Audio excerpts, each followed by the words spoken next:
Chapter का नाम है सिस्टम लाइफ साइकिल। ओके, अब इसमें पहले आपको ये समझना पड़ेगा सिस्टम की क्या मतलब है। लेट से आप एक आईटी कंसल्टेंट है और आपको एक कंपनी कहती है कि हमारे लिए ना हमारी कोई प्रॉब्लम सॉल्व करें, जो भी उनको प्रॉब्लम आती है। एग्जांपल लेके चलते हैं, कोई स्कूल है या कोई एजुकेशनल इंस्टीट्यूट है। ठीक है, इंस्टीट्यूट है, वो आपको कहता है कि हमारे लिए ना स्टूडेंट रजिस्ट्रेशन सिस्टम डेवलप करके दो। वो आपको कहता है कि स्टूडेंट रजिस्ट्रेशन सिस्टम, तो मतलब वो एक ऑनलाइन पोर्टल बनाना चाहते हैं स्टूडेंट रजिस्ट्रेशन का। अब आप एज एन आईटी कंसल्टेंट उनको कहते हो ठीक है मैं आपका ये काम कर दूंगा कर दूंगी। अ, लेकिन ऐसे नहीं होता कि आप उनको कहते हो लो जी कल आ जाओ आपका काम हो जाएगा। नहीं, आपको पहले इन्वेस्टिगेट करना पड़ता है, समझना पड़ता है कि उनकी जो ओवरऑल प्रॉब्लम है वो क्या है। वो जो सोल्यूशन मांग रहे हैं आपसे, वो सोल्यूशन लाइक किस तरह का होगा, उसमें क्या हार्डवेयर रिक्वायरमेंट्स होंगी, क्या सॉफ्टवेयर रिक्वायरमेंट्स होंगी, और डिफरेंट स्टेजेस इन्वॉल्व होती हैं उस सोल्यूशन में। ठीक है, उन स्टेजेस को फॉलो करना ताकि हमारा ऑप्टिमल सॉल्यूशन निकल सके, इसे ही तो हम कहते हैं एसएलसी या सिस्टम लाइफ साइकिल। बेटा फिर से सुन लो, आईटी रिलेटेड कोई सॉल्यूशन निकालने के लिए जिन स्टेजेस को हम फॉलो करते हैं, जिन फेजेस को हम फॉलो करते हैं, उन फेजेस या स्टेजेस को हम कहते हैं सिस्टम लाइफ साइकिल। ओके, अब हम चलते हैं, ये तो बेसिक आइडिया मैंने दे दिया ना। अब हम नोट्स की तरफ चलते हैं और देखते हैं नोट्स क्या कह रहे हैं। देखो बेटा, सिस्टम लाइफ साइकिल की जो मैंने डेफिनेशन अभी आपको समझाई है वो अब आपको यहाँ से समझ में आ जाएगी। System life cycle is a structured process, मतलब फेज्ड प्रोसेस है जिसमें डिफरेंट स्टेजेस या फेजेस से गुजरकर आप एक सॉल्यूशन अकम्प्लिश करते हो, जिसमें पहली स्टेज है प्लानिंग, फिर क्रिएशन, फिर टेस्टिंग और डिप्लॉयमेंट। टेस्टिंग क्यों जरूरी होती है जी बताओ? ताकि आप देख सको कोई एरर तो नहीं है, आपका बग फ्री है पूरा सिस्टम। क्योंकि अगर आप टेस्टिंग किए बगैर डिप्लॉयमेंट की तरफ चले जाते हो तो कस्टमर बाद में आपको कंप्लेन करेगा, आपकी इमोशनल इन्वेस्टमेंट, उनकी फाइनेंशियल इन्वेस्टमेंट, टाइम इन्वेस्टमेंट, ये सब कुछ जाया हो जाता है। ओके, इसीलिए सिस्टम लाइफ साइकिल एक स्ट्रक्चर्ड प्रोसेस है जो डिफरेंट फेजेस से गुजर के ही एक फाइनल सॉल्यूशन अकम्प्लिश किया जाता है। Okay, it says ensure systems are systematically developed. ये नहीं होता कि पहले दिन पे ही आप कोडिंग करने बैठ जाते हो, नहीं, पहले आप प्लान करते हो अच्छे से। ओके, ताकि मिनिमाइज हो सके रिस्क और मैक्सिमाइज हो सके एफिशिएंसी। अब ये तो हो गया ना system life cycle. System life cycle की पहली स्टेज का नाम है Abdullah Bilal analysis. Okay, system life cycle की पहली स्टेज का नाम है एनालिसिस। अब एनालिसिस का मतलब होता है स्टडी ऑफ एग्जिस्टिंग सिस्टम या टू अंडरस्टैंड द प्रॉब्लम, ये भी कर सकते हो।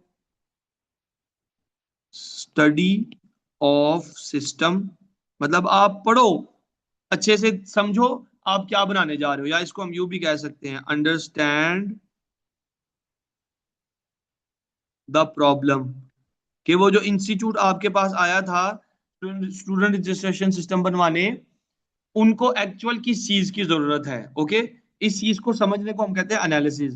ये भी बात समझ आ गई। अब एनालिसिस के दौरान जो टास्क हम परफॉर्म करते हैं, वो पहला टास्क ये है, we gather detail requirements from stakeholders and analyse them to understand what the system should accomplish. ठीक है, फिर से सुन लो, इसका क्या मतलब है। इसका ये मतलब है आप ये चीज समझने की कोशिश करते हैं कि एक सिस्टम की क्या रिक्वायरमेंट्स है, मतलब एक सिस्टम बनाने के लिए हमें किन चीजों की जरूरत पड़ेगी ताकि वो सिस्टम अच्छे से अकम्प्लिश या फुलफिल हो सके।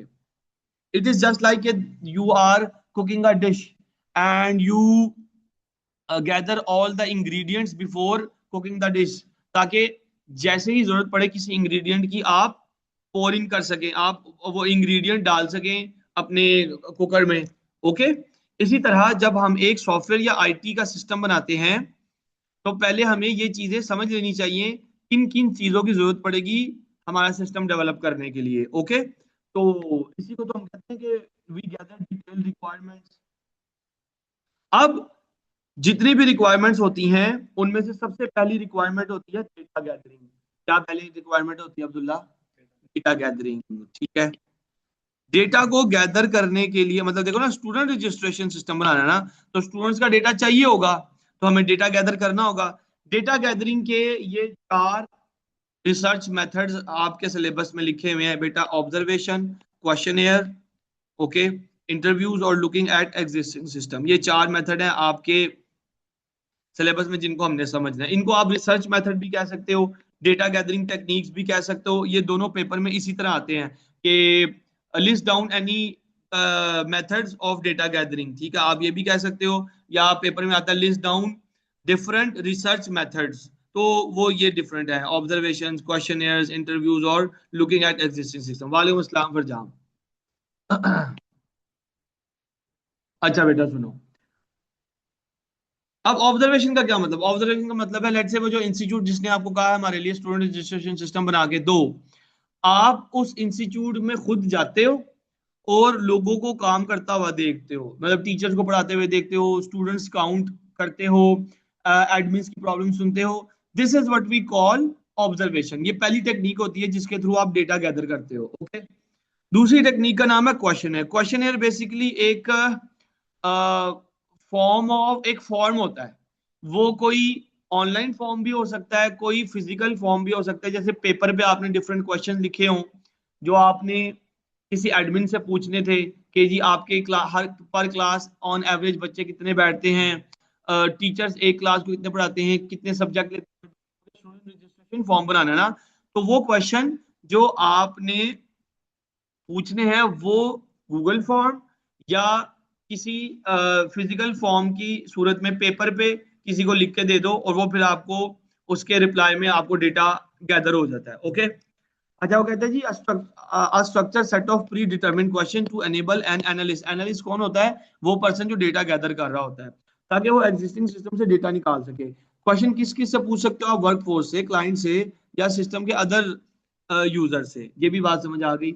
अच्छा, अब आप लोगों को मुझे कौन बताएगा, ऑब्जर्वेशन आपको ज्यादा इजी लगा कि क्वेश्चन ज्यादा इजी लगा? अच्छा, ये कोई ना हार्ड एंड फास्ट रूल नहीं है कि ज्यादा बेहतर कौन सा होता है।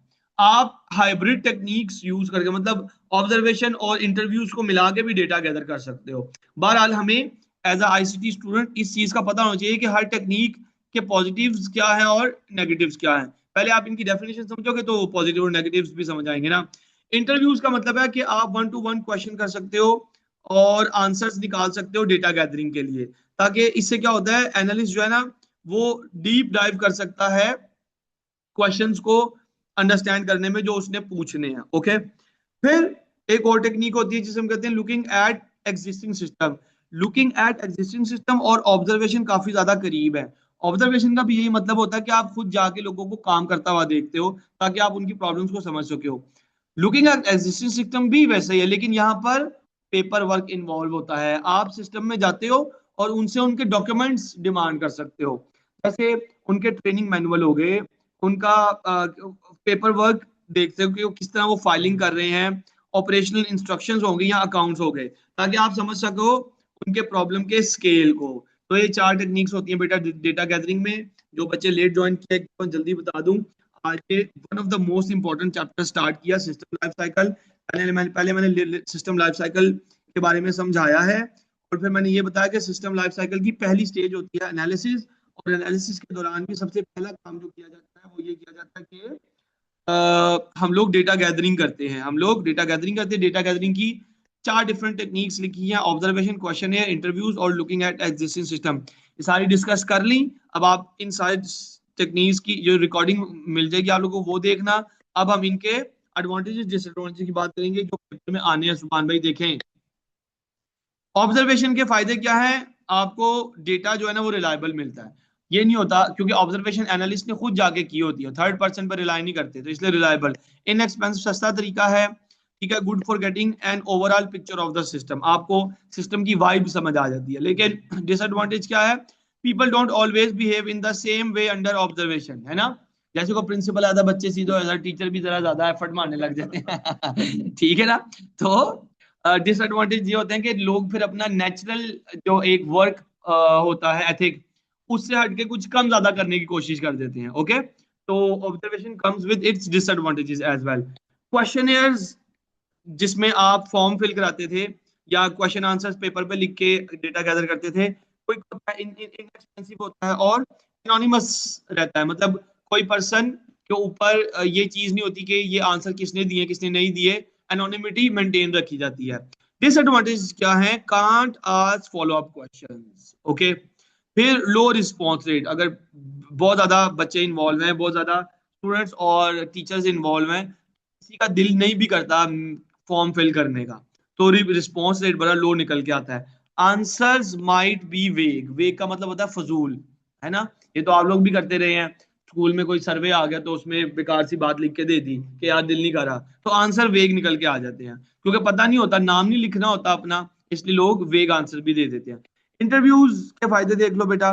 Can monitor body language and facial cues, give employees an opportunity to express opinions in safe environment. जब डिसएडवांटेज की बात की जाए, टाइम कंज्यूमिंग होता है। क्यों? इंटरव्यूअर और इंटरव्यूई दोनों का टाइम मैच होगा तो इंटरव्यू हो सकेगा ना, किसी एक आदमी छुट्टी कर ली या नहीं आ सके टाइम पे, फिर क्लैश है, नहीं हो सका इंटरव्यू।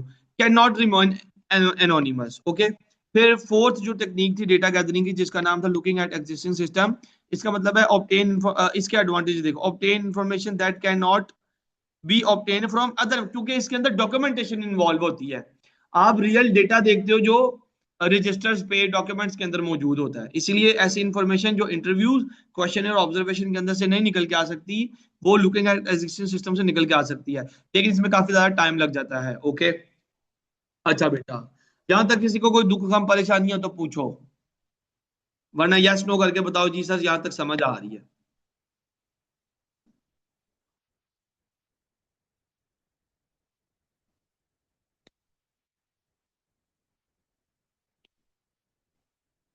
यस सर, ठीक है जी। शान भाई आप भी जरूर बताएं।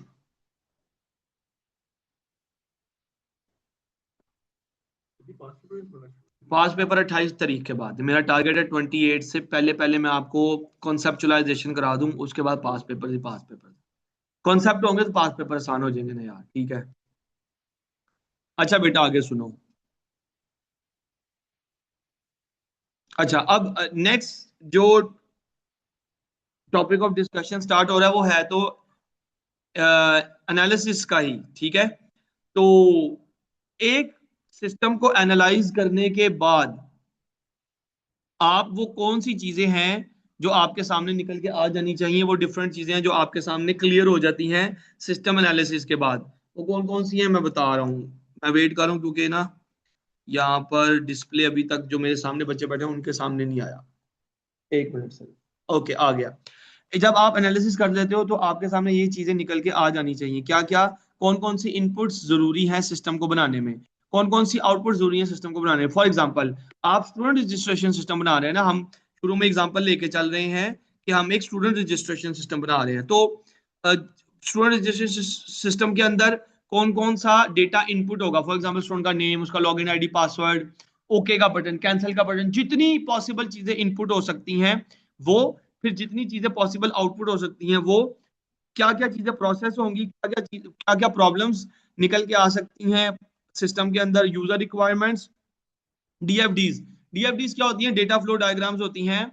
ये ए लेवल आईटी में जाके इसका मेजर चंक आता है। फिलहाल आप लोग ये जेन में रखें, ये एक डायग्रामेटिक फ्लो होता है डेटा का, कि स्टूडेंट ने डेटा दिया डेटाबेस को, डेटाबेस से डेटा आगे गया डेटाबेस एडमिनिस्ट्रेटर को, इसकी एक डायग्राम बनी होती है, बस इतनी चीज पता होनी चाहिए, ठीक है। और one of the most important thing जो हमें सिस्टम को एनालाइज करने में कंसिडर करनी होती है वो ये होती है यूजर की रिक्वायरमेंट्स। यूजर कौन है? वो इंस्टीट्यूट और इंस्टीट्यूट के लोग जिन्होंने आपका स्टूडेंट रजिस्ट्रेशन सिस्टम यूज करना है। अब रिक्वायरमेंट स्पेसिफिकेशन में दो तरह की रिक्वायरमेंट्स हमने सबसे ज्यादा हाईलाइट करनी होती हैं, कि कौन सा हार्डवेयर चाहिए होगा सिस्टम को बनाने में, कौन सा सॉफ्टवेयर चाहिए होगा सिस्टम को बनाने में। फॉर एग्जांपल आप कहते हो यार स्टूडेंट रजिस्ट्रेशन सिस्टम जो हम बना रहे हैं वो बड़ा हैवी किस्म का भी निकल के आएगा, तो आपको उसको रन करने के लिए जो लैपटॉप या जो कंप्यूटर चाहिए उसको आपने लिखना है, कोर i7 32 GB रैम के साथ इतने GB का ग्राफिक कार्ड चाहिए, ये सब चीजें कहलाएंगी हार्डवेयर स्पेसिफिकेशन। जबकि सॉफ्टवेयर स्पेसिफिकेशन का मतलब होगा कि कौन से सॉफ्टवेयर आपको चाहिए होंगे सिस्टम को कंप्लीट करने के लिए। अगर आपने कोई वो बनानी है, यूआई यूएक्स बनाना है, तो फिग्मा जैसे सॉफ्टवेयर हो गया। कोई डॉक्यूमेंटेशन करनी है तो माइक्रोसॉफ्ट वर्ड हो गया। ये सारे सॉफ्टवेयर की लिस्ट और हार्डवेयर की लिस्ट जो आपको सिस्टम बनाने के लिए चाहिए वो आपने लिखने हैं। इस चीज को हम कहते हैं बेटा हार्डवेयर एंड सॉफ्टवेयर सिलेक्शन या रिक्वायरमेंट स्पेसिफिकेशन। हाँ जी, ये भी बात समझ आ गई। अब आगे चलो। ये था सिस्टम लाइफ साइकिल का पहला स्टेज, ठीक है ना, पहली स्टेज। दूसरी स्टेज का नाम है सुभान भाई डिजाइन। का नाम है बेटा डिजाइन, ठीक है। जस्ट लाइक एक सिविल इंजीनियर कोई बिल्डिंग बनाने से पहले उसका मैप रेडी करके देता है आपको, है ना। इसी तरह आप लोग जो आईटी कंसल्टेंट होते हैं, कोई भी सोल्यूशन बनाने से पहले उसका ब्लूप्रिंट रेडी करके दिखाते हो क्लाइंट को कि भाईजान आपका सॉफ्टवेयर एट द एंड ऐसे बनना है, ठीक है। अब ये तो मैंने आपको एक वन लाइनर समझाया है डिजाइन का। इसके बारे में भी देख लेते हैं। देखो बेटा ये तो हमें पता है कि सिस्टम लाइफ साइकिल एक स्ट्रक्चर प्रोसेस होता है जिसमें सबसे पहले प्लानिंग होती है, फिर क्रिएशन, टेस्टिंग और डिप्लॉयमेंट होती है, ओके। और सेकंड स्टेज इज डिजाइन। पहली स्टेज थी एनालिसिस, एसएलसी की, सिस्टम लाइफ साइकिल की। दूसरी स्टेज का नाम है डिजाइन। अब डिजाइन में तीन चीजों का डिजाइन बनता है अब्दुल्ला। एक डेटाबेस डिजाइन होता है, यूजर इंटरफेस डिजाइन होता है और सिस्टम इंटरफेस डिजाइन होते हैं। डेटाबेस का हम सबको पता है कि डेटाबेस क्या होता है। हम लोग इसका अच्छे से समझ के आए हैं। डेटाबेस डिजाइन क्या, प्राइमरी कीज डिसाइड होती हैं, फील्ड नेम्स डिसाइड होते हैं, उनकी डेटा टाइप डिसाइड होती है, etcetera. This is database design. फिर यूजर इंटरफेस किस तरह का रखना है वो डिजाइन होता है। तो अच्छा, कितने यूजर इंटरफेस आप लोग करके आए हो? एक एग्जांपल देता हूँ। जीयूआई और सीएलआई और जेस्चर बेस भी तो होता है, और एक और होता है आवाज वाला, वॉइस बेस्ड, ठीक है ना। तो चार यूजर इंटरफेसेस होते हैं। आपने डिसाइड करना होता है एज अ सिस्टम डिजाइनर कि किस तरह का हमने यूआई प्रोवाइड करना है। फिर सिस्टम इंटरफेसेस होते हैं। सिस्टम इंटरफेसेस का मतलब है, देखो कि आपका जो सॉफ्टवेयर फ्यूचर में बनेगा वो आपके सिस्टम के साथ किस तरह इंटरेक्ट करेगा। क्या वो ज्यादा रैम खाएगा, क्या वो कम सीपीयू लेगा, एटसेट्रा। ये भी हमने डिसाइड करना है सिस्टम इंटरफेसेस। अब आप सुने, जब आप डेटाबेस, क्या क्या चीजें डिजाइन करनी है, डेटाबेस, यूजर इंटरफेस और सिस्टम इंटरफेस। अब डेटाबेस जब आप डिजाइन कर रहे होते हो तो उसमें आपको सबसे पहले फाइल या डेटा का स्ट्रक्चर फाइनलाइज करना होता है। उसमें क्या क्या चीजें फाइनलाइज करनी होती हैं? सबसे पहले फील्ड नेम। फील्ड नेम याद है डेटाबेस में? फील्ड नेम्स होती है, जैसे लेट्स से स्टूडेंट का वो है टेबल, तो उसमें रोल नंबर, ठीक है, नेम स्टूडेंट का, उसका डेट ऑफ बर्थ आ गया जिसको आप वो डीएमवाई करते थे। ये सारे कहलाती हैं फील्ड नेम्स। फिर उनकी फील्ड लेंथ। फील्ड लेंथ का मतलब है, लेट्स से एक स्टूडेंट का एक नाम है, स्टूडेंट का नाम है अली।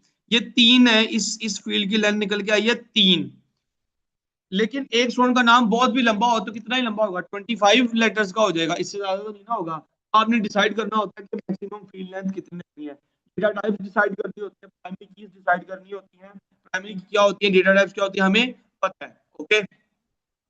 जो डेटा टाइप्स आपके पास पेपर वन में डेटाबेस को डिजाइन करने के लिए अवेलेबल है वो ये है। अल्फा न्यूमेरिक, जैसे कोई एड्रेस हो गया, जैसे 263-5, ये अल्फा न्यूमेरिक डेटा। क्यों? इसके अंदर लेटर्स, टेक्स्ट, नंबर्स सब कुछ आ रहा है।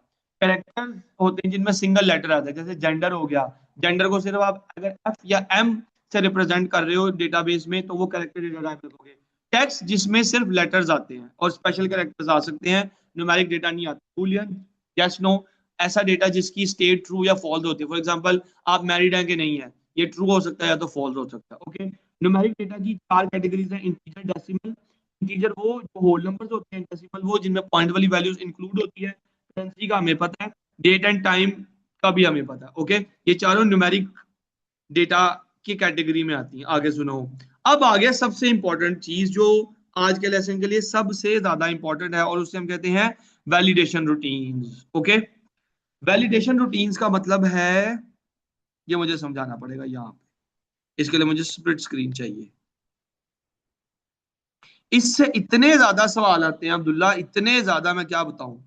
आप लोग जैसे टॉपिकल्स खोलोगे वैलिडेशन रूटीन्स के बहुत ज्यादा सवाल होंगे।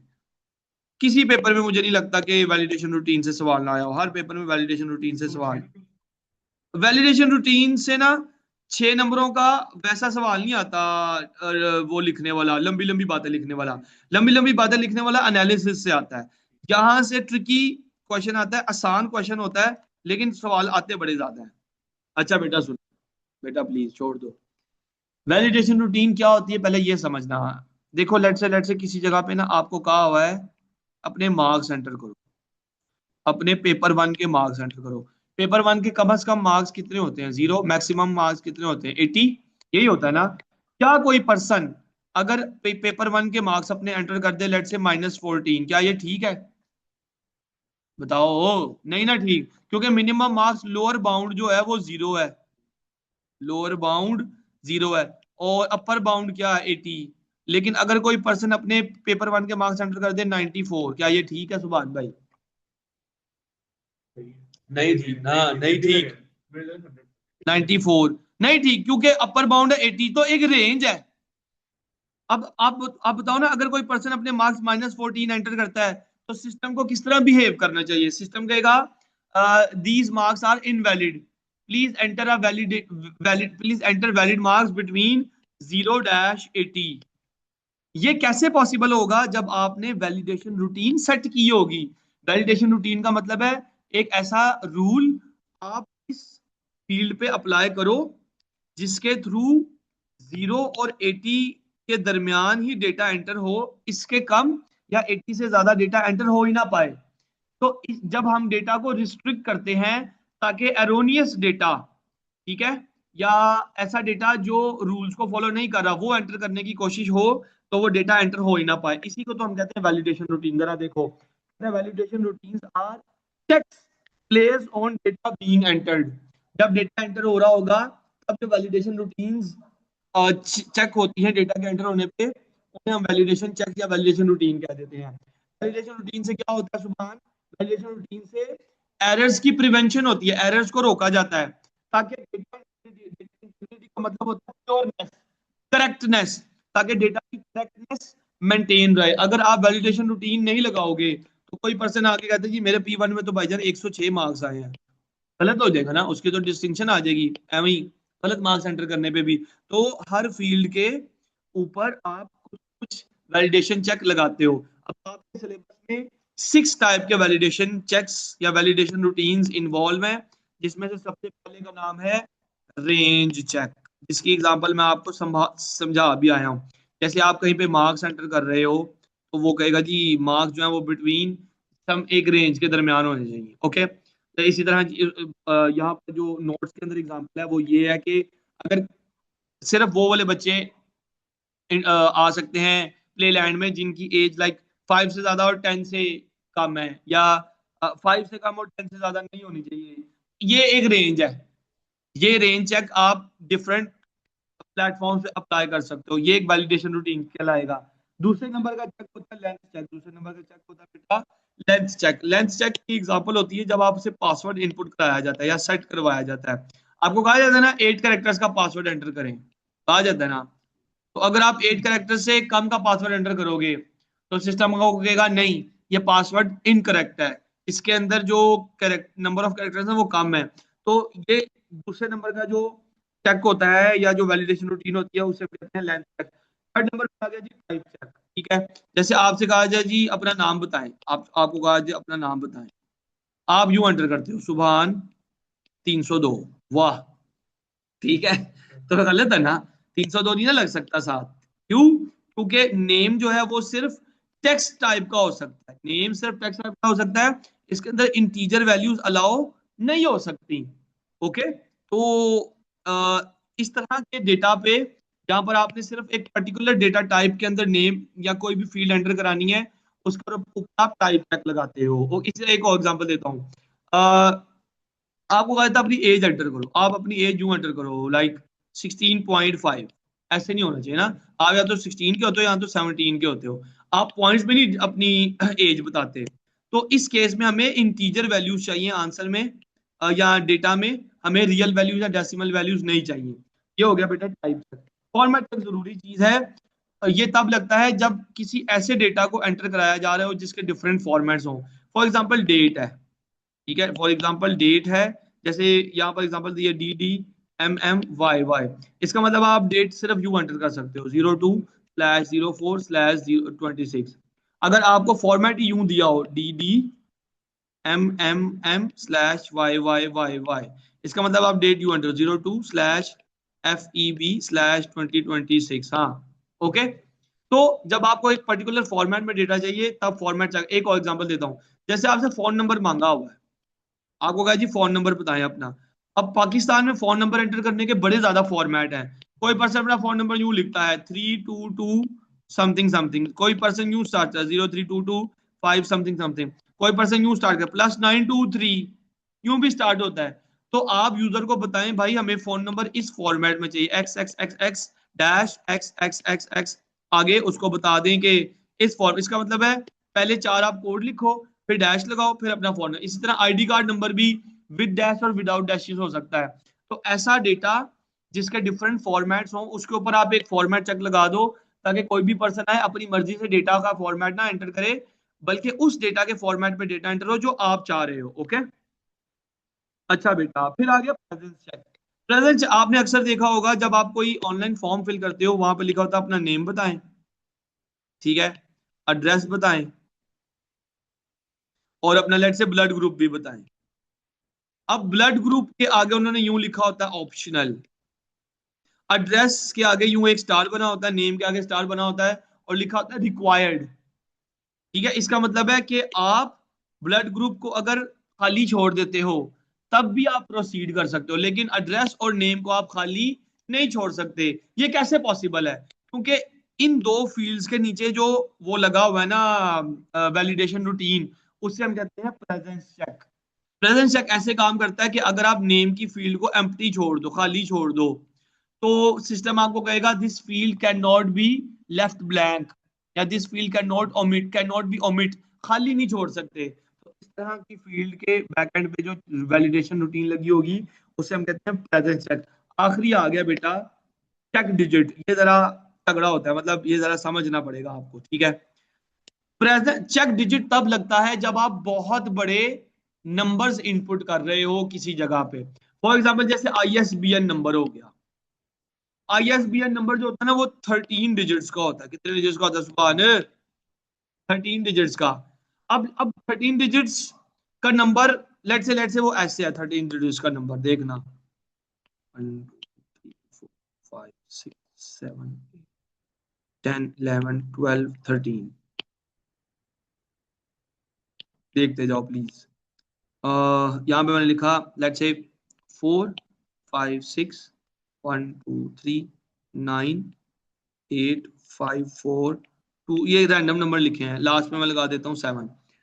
चेक डिजिट क्या करता है, जब आप एक बहुत लंबा नंबर लिखते हो ना, तो चेक डिजिट चेक करता है कि इतना लंबा नंबर लिखने के दौरान आपसे हो सकता है कोई एक आधा नंबर गलत टाइप हो गया हो। तो चेक डिजिट इसको कैसे चेक करेगा, बड़े गौर से देखना। जो पहले 12 डिजिट होते हैं ना किसी भी बड़े नंबर के, या स्पेशली जब मैं ISBN की बात करूं, तो ISBN नंबर के जो पहले 12 डिजिट होते हैं ना, उनके ऊपर एक फॉर्मूला लगता है। ये सुभान भाई, उनके ऊपर एक फॉर्मूला लगता है, उस फॉर्मूले से एक आंसर निकलता है। ओके, और वो आंसर हमेशा वही नंबर होता है जो ये लास्ट वाला 13 डिजिट होता है किसी भी ISBN का। अगर इन फर्स्ट 12 डिजिट्स के ऊपर फॉर्मूला लगाकर आंसर वो ना आया जो ये 13th डिजिट है, इसका मतलब है इस रास्ते में आपने 12 डिजिट्स में कोई ना कोई नंबर गलत एंटर किया है। ओके, अगर आप ये सारे नंबर करेक्ट इनपुट करोगे तो जो 13 डिजिट होगा उसी फॉर्मूले का वो भी आंसर आएगा, और सिस्टम चेक करेगा कि इस ISBN का जो 13th डिजिट है और इन पहले 12 डिजिट्स के ऊपर जो फॉर्मूला लगा के आंसर निकला है वो दोनों इक्वल है, इसका मतलब है करेक्ट नंबर इनपुट हुआ है। अगर दोनों इक्वल नहीं है, इसका मतलब है आपने इन फर्स्ट 12 डिजिट्स में से कोई एक नंबर गलत इनपुट कर दिया। इस तरह वैलिडेशन ये काम करता है। ये भी बात समझ आ गई? ओके, जो ऑनलाइन भाई बहन बैठे हैं वो भी बता दें कि ये बात समझ आ गई है कि नहीं। उसके बाद ये तो हो गया ना वैलिडेशन, आखिरी बात जो आज के लिए समझनी है which is verification.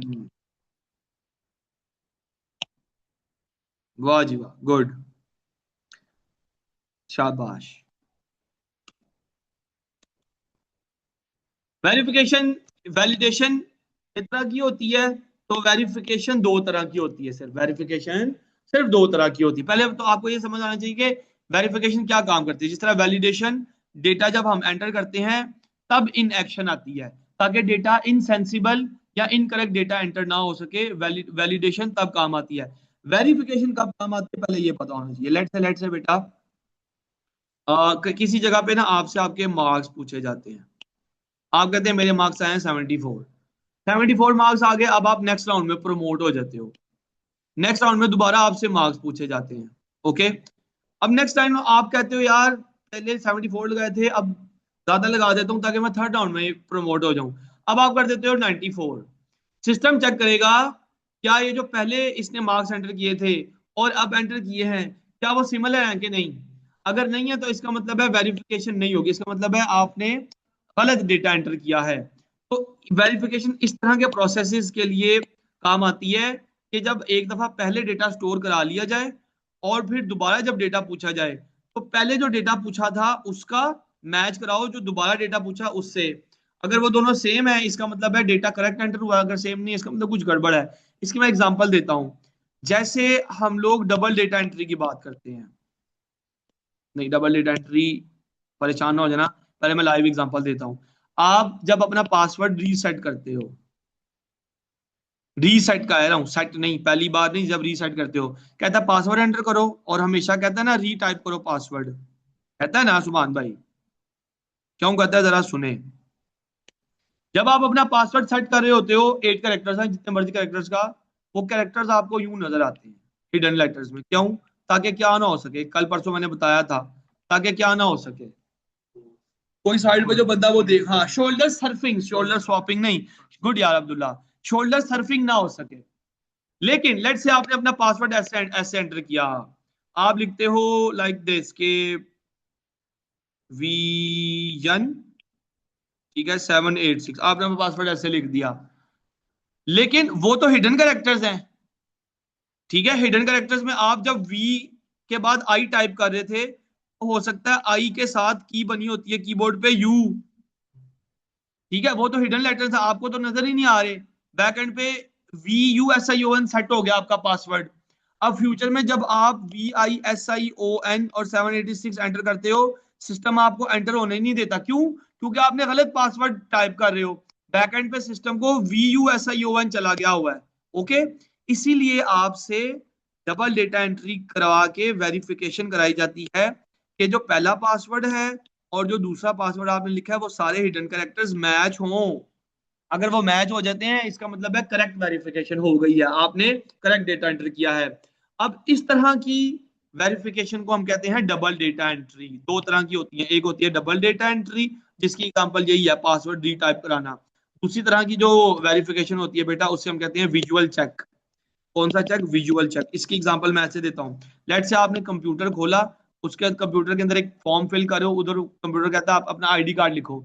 ID card number काफी लंबा होता है, ठीक है, आपने अपना आईडी कार्ड नंबर लिख दिया what ever 35202 something something what ever जो लिख दिया। अब आप अपनी पॉकेट से आईडी कार्ड निकालते हो या अपने वॉलेट से आईडी कार्ड निकालते हो और देखते हो कि जो आईडी कार्ड नंबर आपने सिस्टम में लिखा है और जो आईडी कार्ड नंबर आपके उस पे है एक्चुअल आईडी कार्ड पे, ये दोनों मैच करते हैं कि नहीं। ये जो आप अपनी आंखों से देख रहे हो डेटा मैच करा रहे हो सोर्स से, सोर्स मतलब ओरिजिनल आईडी कार्ड, और जो डेटा आपने इधर एंटर किया उन दोनों को जो मैच करा रहे हो इससे हम कहते हैं विजुअल वेरिफिकेशन। विजुअल वेरिफिकेशन हम लोग ह्यूमंस खुद करते हैं, जबकि डबल डेटा एंट्री कौन करता है? Machine. Double data entry machine करती है, विजुअल वेरिफिकेशन हम ह्यूमंस करते हैं। दो तरह की वेरिफिकेशन होती है बेटा और 6 तरह की वैलिडेशन होती हैं। समझ आ गई है तो गुड, वरना इसका रिकॉर्डेड लेसन भी मिल जाएगा आप लोगों को, ठीक है ना। कल से 540 से 620 से इसी तरह पावर पैक लेसन होने हैं। इसका टॉपिकल्स मैंने जो बताए थे वो लेके इन दो टॉपिक्स के, किसके? डिजाइन और एनालिसिस, इन दोनों के टॉपिकल सॉल्व करके मुझे भेजने हैं आप। या तो किसी को कोई दुख गम परेशानी है पूछ ले, वरना छुट्टी, मैसेज करके भी पूछ सकते हैं व्हाट्सएप पे, ओके।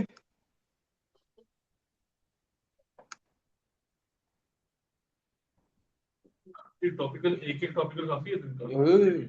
एक एक तो आपको मैं कहता हूँ 60 नंबर ले आएगा इंशाल्लाह।